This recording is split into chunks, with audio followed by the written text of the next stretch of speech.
I may not know art, but I know NFTs suck shit.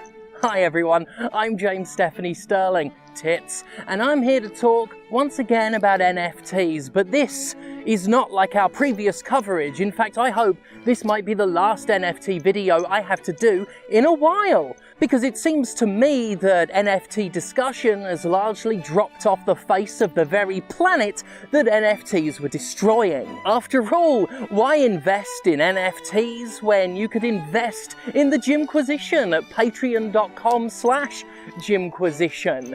I've been advised that I really should plug that a little bit more since I never actually talk about the only way this show is funded. And if you're not convinced that my artwork is superior to any Bored Ape, allow me to present you a number of pieces I've been working on.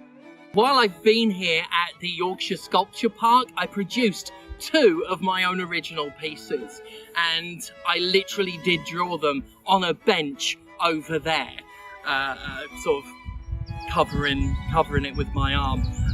This one I simply call OK Computer. I think you'll agree that this is very much an edifice culturally.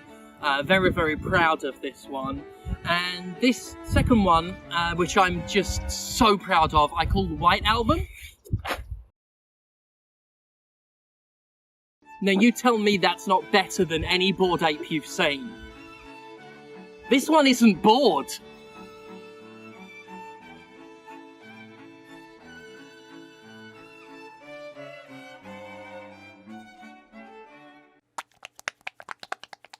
At the beginning of the year, it seemed as if NFTs had taken centre stage whether we wanted them to or not, and we didn't. They looked poised to dominate not just the gaming space, but damn near everywhere else as well. Throughout 2021 and the start of 2022, NFTs were exploding in artificial popularity as the investor class and corporate executives attempted to convince us they were trendy and desirable despite massive pushback from their intended marks. Celebrities were endorsing them, video game companies were gushing over them, and the crypto bros were working overtime to railroad us into accepting them despite the harm they did to creative mediums, to artists, to the environment, and to our collective fucking patience. As far as video games go, publishers like Square Enix, Konami, and especially Ubisoft were all over NFTs like ethereal flies on digital dog shit, while Electronic Arts waited in the wings to glom onto them if they turned out to be a successful con.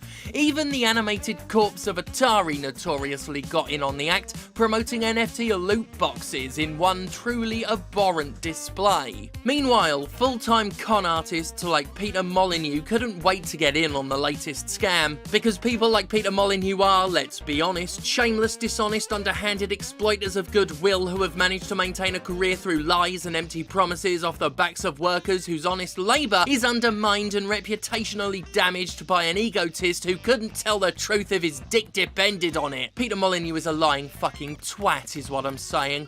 Anyway, you may have noticed that all of the crypto bollocks has been drying up. In fact, discussion of NFTs, at least in gaming, has almost completely stopped as quickly as it started. After an initial couple months, maybe even just a couple weeks when I think about it, companies have been shutting the fuck up out of this contrived explosion, celebs have been growing less interested, and the threat they pose to the gaming space has reduced considerably. This is funny, because NFT investors are self-centered fucking clowns, and I'm glad their pretend bullshit has been going fucking nowhere. While some rampant tosspots were persisting with them, interest in NFTs has crashed and burned with hilarious rapidity. Peaking in January, online interest in them has steadily declined, with Google Trends showing just how swiftly searches for related keywords has dropped. After the surge of initial interest in January, by early March, most of the internet was over it. The same is true for the metaverse, the related virtual environment that Square Enix has been keenly wanting to embrace.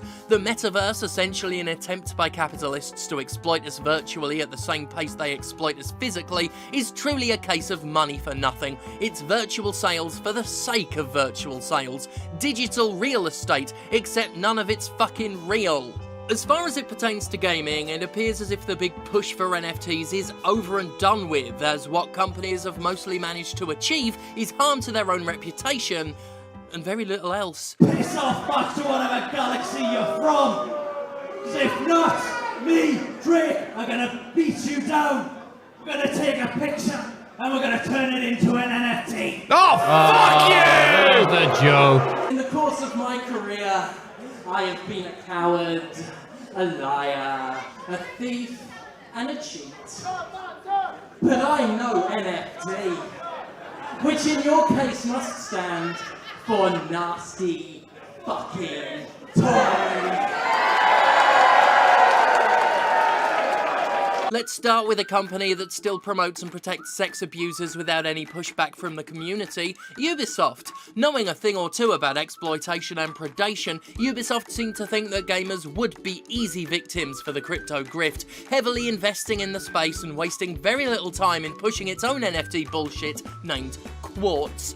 Quartz has been a fucking disaster since its inception, so instantaneously unpopular that Ubisoft set the announcement video for it private on YouTube to try and stop everybody dunking on it. Ubisoft tried to make NFTs a part of the critically mauled Ghost Recon Breakpoint, promising players they'd get to own a piece of digital history by purchasing pretend items that could be sold to other players on a marketplace. You know, stuff that's been possible to do in games long before NFTs came along, and crypto creeps tried to convince us they were unique. Well, anybody who bought these items soon had egg on their face, because only 4 weeks after Quartz's announcement, Ubisoft stated it would no longer produce any more content for Breakpoint, effectively killing its latest live service and leaving anybody who bought an NFT with a dead game for which their purchase was effectively meaningless. I guess what they said about owning a piece of history is true, because Ghost Recon Breakpoint is, indeed, fucking history. As for the NFTs themselves, thus far they've proven to be a delicious failure.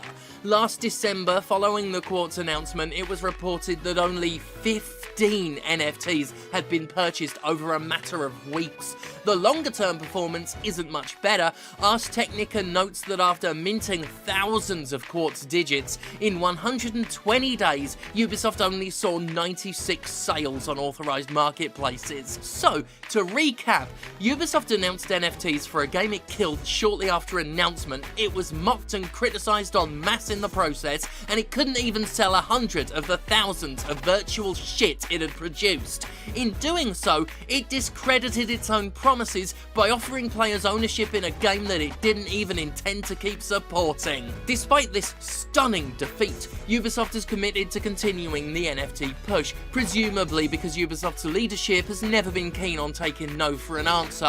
The publisher has promised that more NFTs are coming to its mediocre titles, despite barely anybody buying them and practically nobody asking for them. This is likely because Ubisoft, similar to the crypto bros who tried to turn NFTs into a thing in the first place, is now desperately trying to recoup what it spent investing in fucking nothing. Because that's what the NFT grift has always been, a bunch of investors who bought nothing and tried to trick us into thinking it was something. I would, in fact, be interested to know how many Ubisoft executives bought NFTs themselves and are now eager to offload them. How many of them have a stake in cryptocurrency that's become a huge albatross, all because, after years of conning them with microtransactions and loot boxes, publishers thought gamers were ready to be had over a barrel. They probably thought this would be a walk in the park after so many years of successfully preying on their fan bases. I take genuine pleasure in the harsh wake-up call publishers are receiving. Outside of Ubisoft, NFTs just aren't doing well in gaming overall. Blockchain games, despite massive investment from wealthy scumbags, are struggling to keep a player base as people check out these shitty quasi-games and quickly bounce. Axie Infinity, for example, lost 30% of its players over just 30 days. The Sandbox lost 29%, while Decentraland lost 15%. These games aren't allowed on Steam, thanks to Valve banning blockchain titles, and the fact they're a minefield of crime hasn't helped them. Axie Infinity was hacked and had $625 million stolen. Good. It's good that blockchain games are getting scammed out of millions because they're simply dying by the very sword they hoped to wield. None of this NFT garbage has ever been honest. The biggest NFT marketplace is made up almost entirely by people selling their own NFTs back to themselves to falsely drive up their value, a tactic that has been part of the entire grift since it started.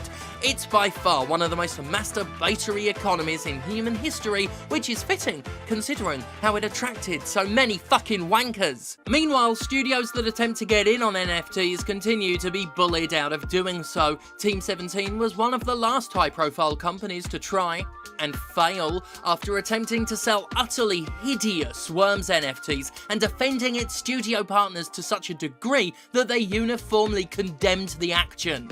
None of this means we're safe from the scourge, of course. As well as Ubisoft's plans to keep pushing them, a number of game companies, presumably led by more crypto investors who want to offload those albatrosses, are persisting. Meanwhile, that Dr. Disrespect guy, whom games journalism seems fucking obsessed with, has launched his own nasty fucking things, and some investors are still raising millions for their marketplaces and games. It'll be interesting to see what kind of flimsy crap Peter Molyneux eventually shits out, and by interesting I mean insulting, because everything he does is a fucking insult to anyone with integrity. But as it stands, NFT trading is unequivocally drowning, and publishers have gotten quieter as a result, far less confident than they were that this is the future of gaming. Electronic Arts has steadily been walking back its initial excitement. We're no longer seeing game studios proudly beaming about NFT adoption on Twitter, and really, since early February, NFTs have largely dropped off the face of gaming. This shit isn't going anywhere.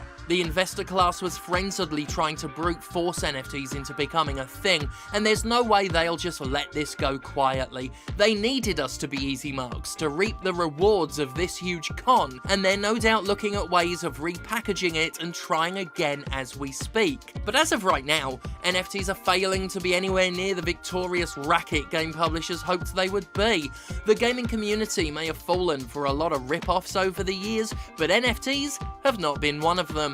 And at least for a little while, I'm going to revel in seeing the mainstream game industry eat a great, big, massive L. But no matter what happens, whether they try again or give up entirely, never forget that game publishers did this because they thought you were a bunch of gullible fucking suckers. They did this because they expected an effortless swindle. While we're currently facing a cost of living crisis, game publishers thought now was the time to turn our escapism into another job through play to earn. They thought now was the time to outright deceive even more money from us on top of the billions the industry pulls in. They wanted to take you for all you were worth. They thought you were assholes. Anyone who pushes NFTs onto you thinks you're a susceptible fool and are outright saying it when they tell you you want this. You should take it as an affront that game publishers try to sell you on this nonsense. It's blatant and open disrespect to suggest you'd ever be into it, since the only people who are into it are liars and dupes. Ubisoft, Square Enix, Konami, Atari, Team 17, they all thought you were dupes. And they said as much the moment they tried to pass this by you. That they failed is funny. That they ever tried, well, that's just an outright slight. Hello everyone, just a quick note to let you know when you can next see me live. On May 14th, I'll be back at the Anarchy Brew Co. in Newcastle for the next North Wrestling show, and then on May 29th, I will be in Sheffield. That'll actually be at the facility I train at every week at 90 Effingham Road, where we'll be doing North Wrestling's first outside of Newcastle show. You can get tickets at northwrestling.co.uk, and I hope to see you there. Probably chokeslam some fuckers. Yep, really makes you think. About what, I don't know.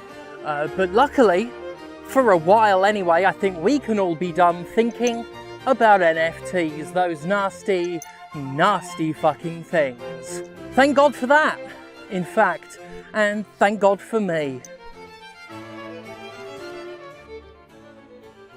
What's it fucking mean?